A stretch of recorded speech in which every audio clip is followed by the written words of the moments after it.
बघा समोरचा प्रॉब्लेम. तर पाचव्या प्रश्नातला जो ई प्रॉब्लेम होता तो ड्रॉप करून आपण डायरेक्ट एफ घेतला. जसं मी तुम्हाला या अगोदरच्या 1-2 पिरियडमध्ये बोललो की आपला तो पार्ट अजून झाला नाही ज्यात आपण 90 डिग्रीपेक्षा मोठमोठे अँगल काढू शकतो. एक ट्रिगोनोमेट्रिकचा क्वाड्रंट रूल म्हणून असा एक पार्ट आपण या ठिकाणी शिकणार की त्यात आपण ह्या टाईपचे अँगलसुद्धा काढणार. 135 डिग्री अबो 90 डिग्री. बघा पुढचा प्रॉब्लेम, जबरदस्त प्रॉब्लेम मित्रांनो.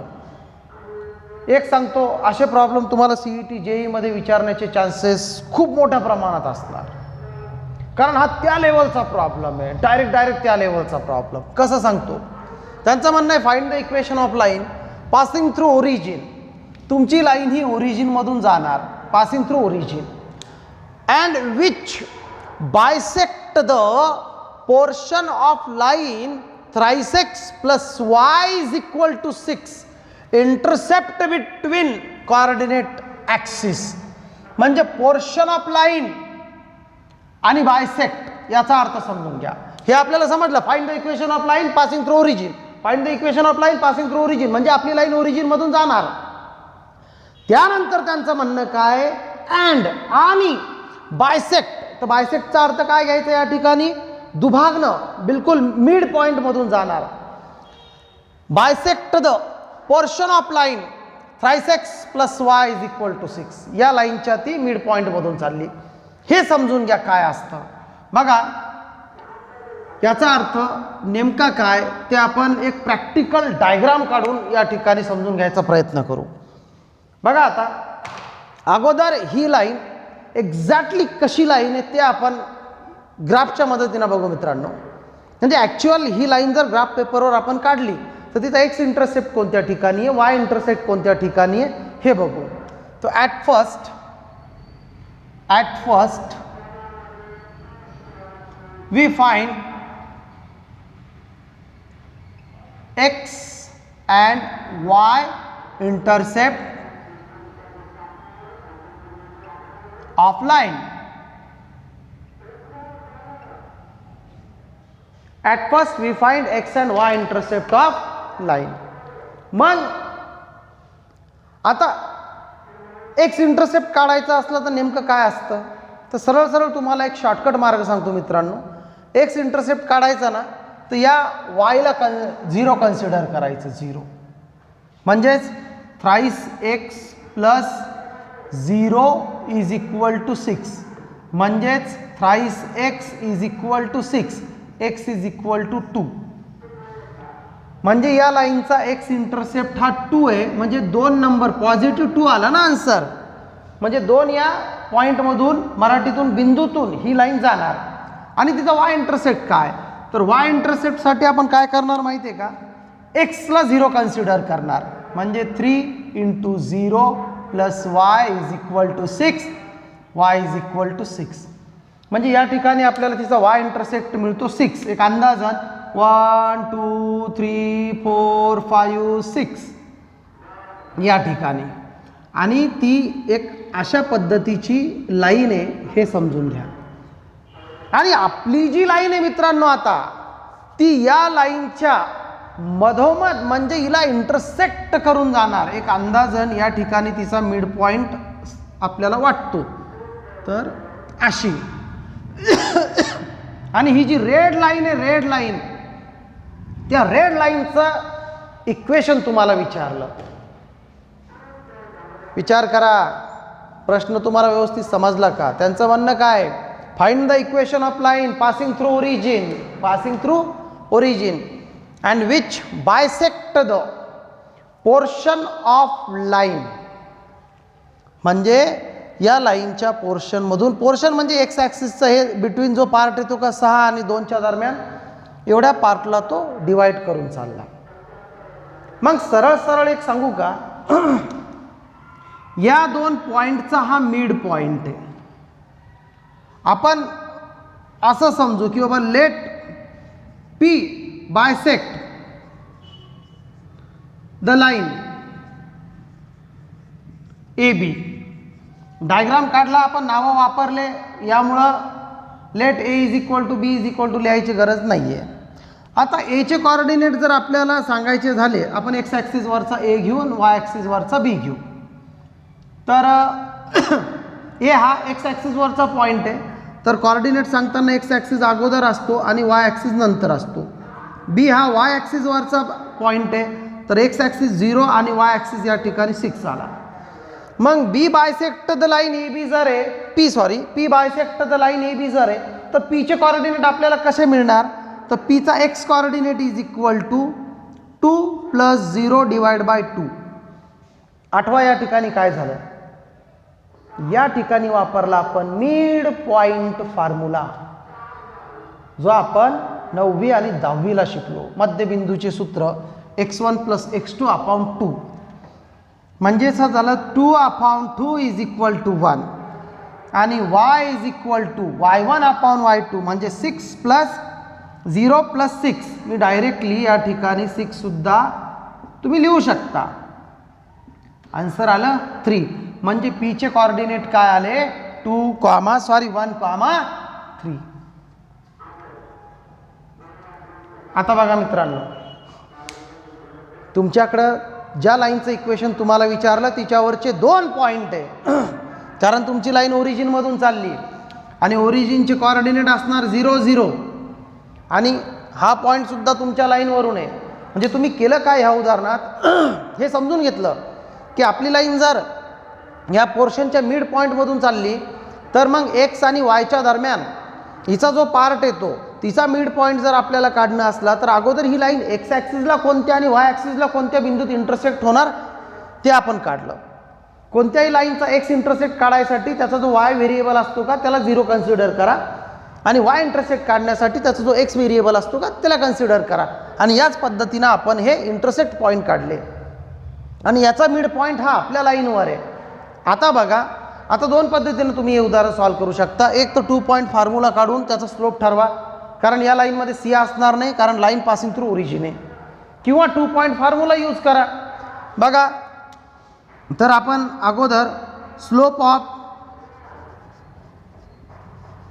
OP ठरू. ओ म्हणजे ओरिजिन आणि पी हा बिंदू. तर OPचा स्लोप काय येणार, y2 - y1, 3 - 0 आणि 1 - 0 म्हणजे 3 येणार. आता ही लाईन ओरिजिनमधून चालली मित्रांनो. मी तुम्हाला काय सांगितलं होतं, जी लाईन ओरिजिनमधून पास होत असती तिचा फक्त स्लोप जरी आपल्याकडे असला तरी आपल्याला इक्वेशन काढता येतं. स्लोप जरी आपल्याकडे असला, कारण तिचं इक्वेशनच असतं y is equal to mx. तो therefore equation of line y is equal to mx. म्हणजेच उत्तर आलं y is equal to thrice x. लिहिताना 3x - y is equal to 0 असं लिहू शकता. 3x - y is equal to 0. बघा मित्रांनो, ज्या विद्यार्थ्याच्या मनात असे प्रश्न असले की बाबा CETत आम्हाला काय येऊ शकतं, कशा पद्धतीची उदाहरणं आम्हाला CET JEE सारख्या कॉम्पिटेटिव्ह एक्झाममध्ये विचारल्या जातील, तर एक महत्त्वाचा मुद्दा तुम्हाला सांगतो, अशा टाईपचे उदाहरणं तुम्हाला त्या परीक्षेतसुद्धा विचारल्या जाणार. म्हणजे या पद्धतीचे उदाहरणं जर तुम्हाला व्यवस्थित समजून घेता आले, प्रश्नात काय सांगितलं त्याचा मोजका अर्थ जर तुम्हाला लावता आला, तर मी तुम्हाला 101% सांगतो की हा विषय अवघड नाही. कारण काय असतं माहिती आहे का, एखादा प्रश्न लांबून सांगितला जातो, आपल्याला उत्तरासाठी जे आवश्यक असतं ते डायरेक्ट उदाहरणात नसतं. जसं ह्या प्रश्नात झालं, तुम्हाला सांगितलं की find the equation of line passing through origin, की तुमची लाईन ही ओरिजिनमधून पास व्हायली and bisect the portion of line, आणि एका लाईनचा जो पोर्शन आहे त्याच्या मध्यबिंदूतून जायली, त्याला दुभागून जायली 3x + y is equal to 6 या लाईनला. तर तुम्हाला हे स्वतः समजलं पाहिजे की यार, जर मला इथं हे समजतं की तुमची लाईन या पोर्शनच्या मिड पॉईंटमधून जाणार, तर मला मिड पॉईंट कसे काढता येतील. तर मिड पॉईंटसाठी आपण एक्स आणि वाय इंटरसेक्ट अगोदर कलेक्ट करून घेतले, नंतर जुना फॉर्म्युला वापरला. बघा, फॉर्म्युला 10वीचा होता. फॉर्म्युला हे तुम्हाला समजलं की हा जो मिड पॉईंट फॉर्म्युला आहे तो आपला एकेकाळी झाला, 10th स्टँडर्डला हा फॉर्म्युला झाला होता. मग फॉर्म्युला आपण तो वापरून ह्या पीचे मिड पॉईंट काढले, म्हणजे आपली लाईन सरळ ह्या पॉईंटमधून चालली आणि आपली लाईन जर या पॉईंटमधून जाणार तरी मिड पॉईंटमधून सुद्धा आपली लाईन पास होणार आहे. मग आपण काय केलं, सरळ सरळ याचा स्लोपच काढून घेतला. कारण जी लाईन मिड पॉईंटमधून जी लाईन ओरिजिनमधून जात असती तिचं सूत्रच इतकं असतं y = mx. We want only slope. आपल्याला फक्त स्लोप लागत होता. चांगलं उदाहरण आहे, फक्त लिहून न घेता व्यवस्थित समजून घ्या हे तुम्हाला सांगतो.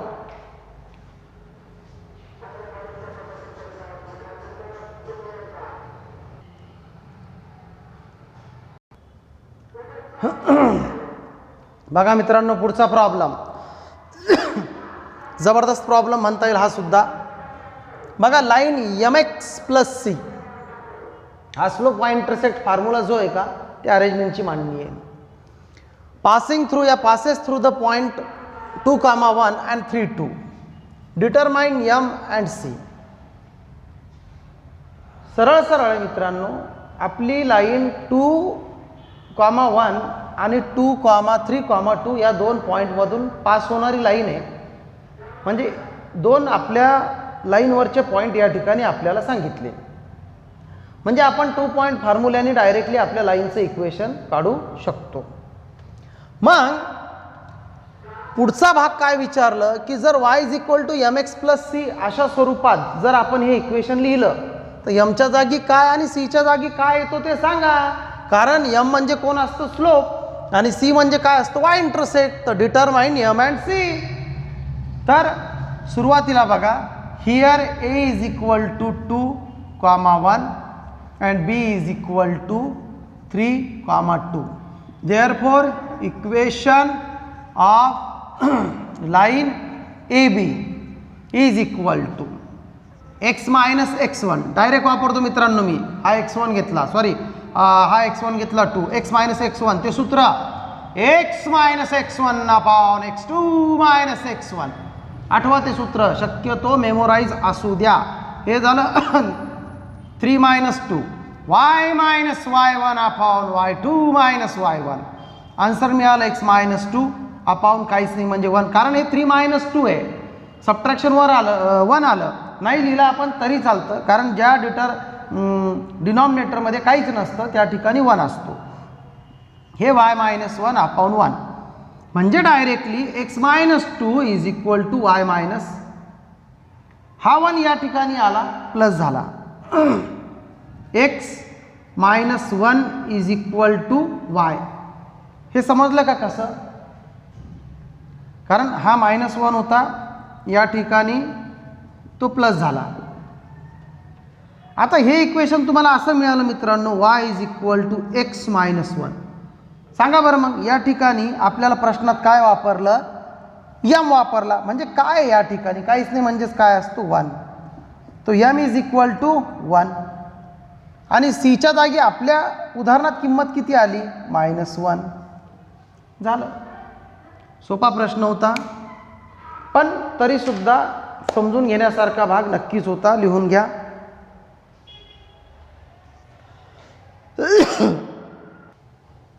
बघा पुढचा प्रॉब्लेम मित्रांनो, थोडा मोठा प्रॉब्लेम. परीक्षेत तुम्हाला हे इतकं न विचारता मोजका काहीतरी यातला एक प्रश्न विचारला जातो. त्यांचं म्हणणं काय मित्रांनो या ठिकाणी, की तुमच्याकडं एक ट्रायंगल ABC नावाचा जो ट्रायंगल आहे का, त्याचे व्हर्टासाइज सांगितले A पॉईंट 3, 4, B 2, 0 आणि C -1, 6. आणि या भागावर आपल्याला काही प्रश्न विचारले. पहिला प्रश्न असा आहे, find the equation of line passing through, मतलब साइड BCचं इक्वेशन सांगा. तर B आणि C हे 2 पॉईंट आपल्याकडे असल्यामुळं सरळ सरळ 2 पॉईंट फॉर्म्युला वापरून आपण हे इक्वेशन काढू शकतो. बघा या ठिकाणी B =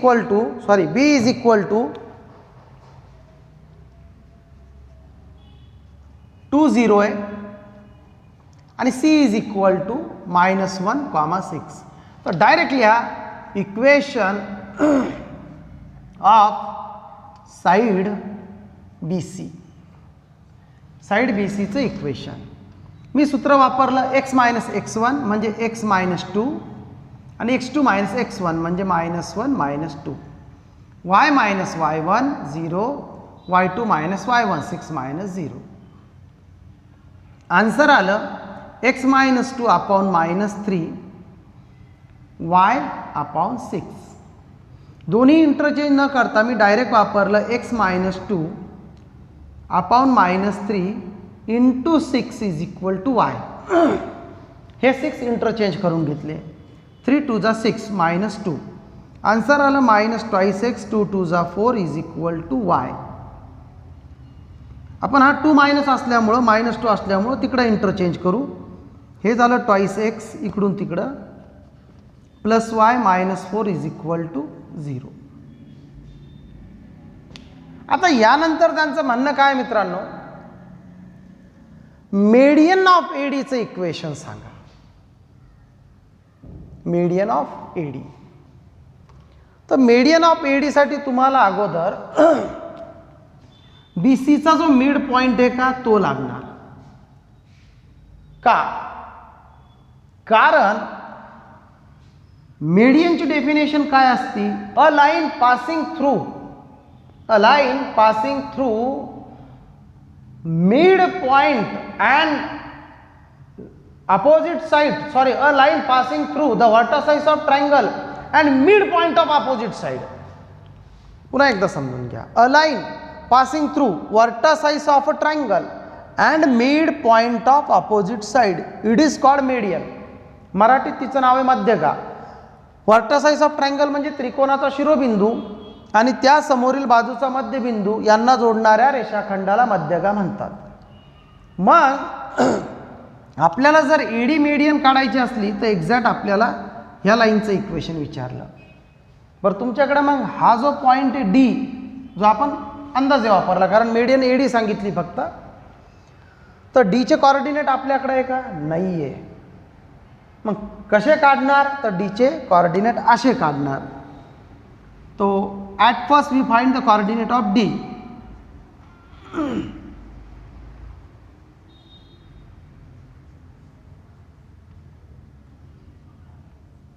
x is equal to डीचा एक्स कॉर्डिनेट 2 - 1 म्हणजे ते सूत्र वापरलं आपण x1 प्लस x2, हा 2 - 1 अपॉन 2 हाफ.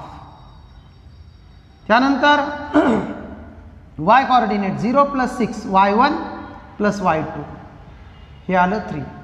म्हणजे डीचे कॉर्डिनेट तुम्हाला मिळाले हाफ आणि 3.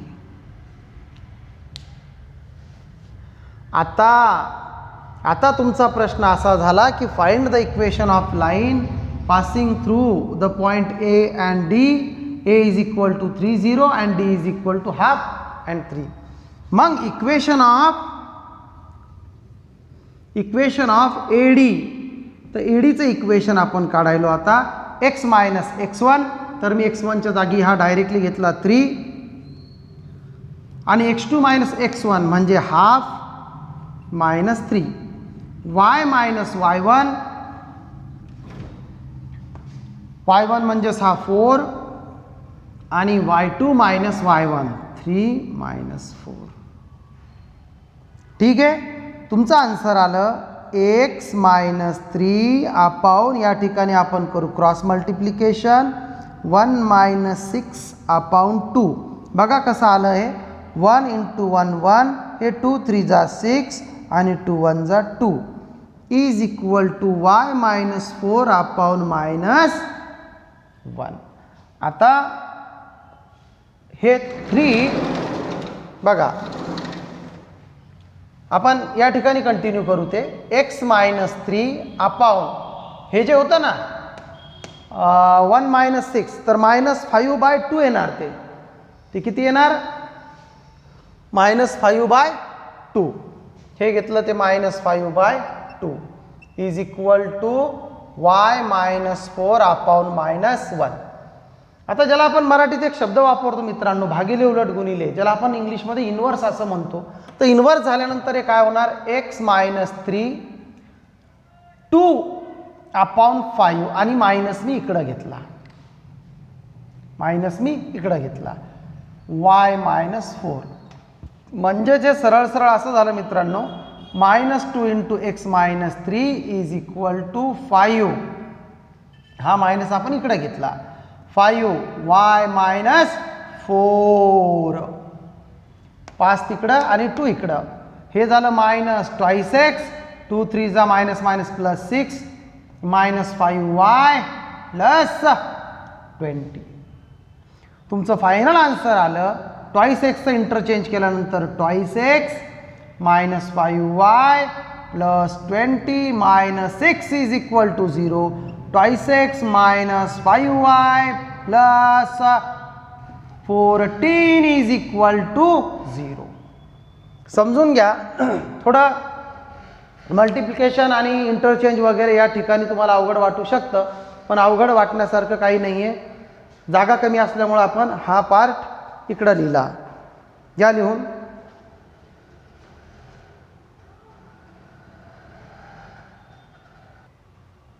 बघा याच क्वेश्चन मधला सी नंबरचा जो प्रश्न आहे तो व्यवस्थित प्रश्न अगोदर समजून घ्या मित्रांनो. तुम्हाला विचारलं काय, तुम्ही आहे ना हा प्रश्न वाचताना पुन्हा एकदा रिटेक करा की the vertices of triangle A B and C, की हे ट्रायंगल ए बी सीचे वर्टसाइज आपल्याकडे. Find the equation of line passing through mid point of side A B and B C. म्हणजे अशा लाईनचं इक्वेशन काढा मित्रांनो जी ए बी आणि B C या दोन सेगमेंटच्या या दोन बाजूच्या मिड पॉईंटमधून जाणार. म्हणजे एक कन्सिडर करा की हा ए बीचा मिड पॉईंट आहे आणि हा बी सीचा मिड पॉईंट आहे. तर तुम्हाला ह्या लाईनचं इक्वेशन विचारलं रेड. ज्या विद्यार्थ्यांना थोडी थोडी आयडिया आली असेल की सर तुम्ही एक काम करा, अगोदर ए बी आणि बी सीचे मिड पॉईंट कलेक्ट करा किंवा मिड पॉईंट काढून घ्या, फाइंड करा. तर करेक्ट मित्रांनो, अगोदर हे मिड पॉइंट आपण काढून घेऊ. तर बघा the mid point of A बी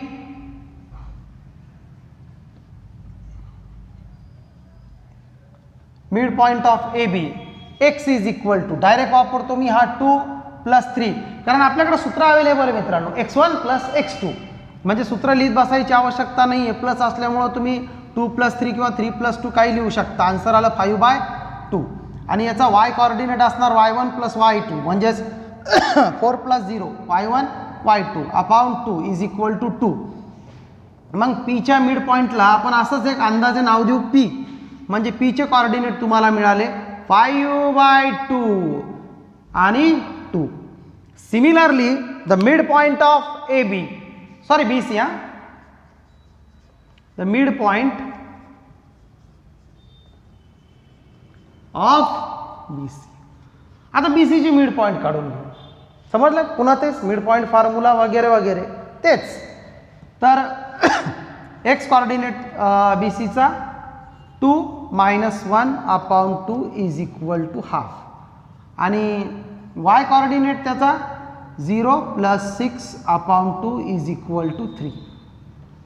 आता एक आपल्याला व्यवस्थित उदाहरण समजलं पाहिजे म्हणून मी डायग्राममध्ये सुद्धा ते मेन्शन करतो की हे त्याचे मिड पॉइंट आहे. थोडासा आहे ना याच्यामुळं प्रॉब्लेम येऊ शकतो. पहा इथं अपूर्णांक आले, फ्रॅक्शन 5/2 आणि 1/2. पण जास्तीचा विचार करू नका, मेथड इज मेथड. आपल्याकडे जी मेथड अवेलेबल आहे बस तिचा वापर करा. म्हणजे काय सांगतो, therefore the equation of P Q, म्हणजेच जे आपल्याला विचारलं ते ए आणि ए बी आणि बी सीच्या मिड पॉईंटमधून जाणाऱ्या लाईनचं इक्वेशन. Equation of P Q X minus x1 म्हणजेच वापरला आपण या ठिकाणी 5/2 अपॉन x2 - x1 म्हणजेच half -5/2 is equal with y - y1 हा 2 आणि y2 - y1. हे इकडं थोडं फ्रॅक्शन असल्यामुळं काळजीपूर्वक करा, अवघड काहीच नाही आहे. बघा एक्स खाली काही नाही म्हणजे 1 असतो, जे आपले 9वी 10वी पर्यंतचे रूल आहे, ज्याला आपण म्हणतो अपूर्णांकाचे नियम, तेच वापरा. क्रॉस मल्टिप्लिकेशन म्हणजे cross product, twice x minus 5 upon 2. Denominator वेगवेगळा असल्यामुळं आता हे डिनॉमिनेटर सेम आहे, म्हणजेच 5मधून एक सबट्रॅक्ट करा, -4/2.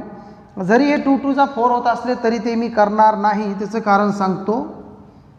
कारण सांगतो, कारण हे 2 2 इथं कॅन्सल होणार डिनॉमिनेटरचे. म्हणजे तुमचं उत्तर काय आलं, तर आपलं आन्सर थोडक्यात असं आलं, twice x minus 5 upon -4 is equal to y -2 upon 1. म्हणजेच twice x minus 5 is equal to -4 into y -2. म्हणजेच ट्वाईस एक्स मायनस 5 -4y 4 2 जा +8. सर्व आपण इंटरचेंज करून इकडं आणू. ट्वाईस एक्स प्लस 4y आणि -5 -8 is equal to 0. Final answer आलं twice X plus 4y -13 is equal to 0. बघा, एक सांगतो, उदाहरण चांगलं होतं. असे उदाहरणं तुम्हाला खऱ्या अर्थानं हा जो पार्ट आहे याची प्रॅक्टिस करणार. आणि तुम्हाला एक सांगतो मित्रांनो, जे मोठमोठे उदाहरणं आहे त्याला अगोदर टार्गेट बनवा, कारण यामुळं तुमचा येणारा जो 12वीचा पार्ट आहे हा तुम्हाला व्यवस्थित समजणार आणि त्याला मदत होणार. कारण ज्यावेळेस तुम्ही एखादं मोठं उदाहरण सॉल्व करता आपल्या भाषेत की थोडं अवघड उदाहरण, त्यावेळेस हा पार्ट ऑटोमॅटिकली क्लिअर होतो की तुम्ही बेसिक लेवलवर स्ट्रॉंग आहे. जे गणितात आपण जे शब्द वापरतो की बेसिक नॉलेज, ते तुमच्याजवळ अवेलेबल आहे असा अर्थ निघतो. जो विद्यार्थी मोठमोठे उदाहरण करताना घाबरतो किंवा त्या उदाहरणाला ड्रॉप करतो तर कुठंतरी तो अडचण येते. आणि असा विद्यार्थी साहजिकच समोर जे मोठमोठे टार्गेट असणार आहे का ते अचीव करणं अवघड असतं. म्हणून आता आणि पुन्हा एक तुम्हाला बेनिफिट सांगतो, लॉकडाऊनमुळे तुमच्याकडे वेळ आहे. प्रॅक्टिस करा, भरपूर प्रॅक्टिस करा. जे उदाहरणं समजत नसतील रिवाईज करा. तुम्ही कुठं काय चुकता ते बघा. जर तुम्हाला असं वाटत असलं की बाबा हा भाग आपल्याला अवघड वाटायला, तेव्हा पुन्हा पुन्हा रिवाईज करा. Practice make man perfect. सराव करताना घाबरू नका, मेहनतीला घाबरू नका. बघा, ॲटोमॅटिक तुम्हाला हा विषय नुसता सोपा वाटणार नाही तर आवडायला लागेल. कारण आता आपले ते टॉपिक सुरू झाले मित्रांनो, ज्या टॉपिकमध्ये तुम्हाला तुमची क्षमता ही स्वतः समजून घेता येणार आहे की तुमच्याकडं खरंच या विषयाबद्दल किती नॉलेज आहे. तर हे उदाहरण झाल्यानंतर मी एकच सांगतो, पिरियड झाल्यानंतर किंवा ज्यावेळेस तुम्हाला वेळ भेटला त्यावेळेस एक व्यवस्थित रिव्हिजन द्या. हे उदाहरणं स्वतः सॉल्व करायचा प्रयत्न करा की 90-95% तुमचं जे आन्सर आहे ते करेक्टच आलं पाहिजे. एक 10 उदाहरणातले 1-2 गणितं चुकत असले काही हरकत नाही, चुकू द्या, पण नंतर ते सुद्धा जमले पाहिजे. घ्या लिहून.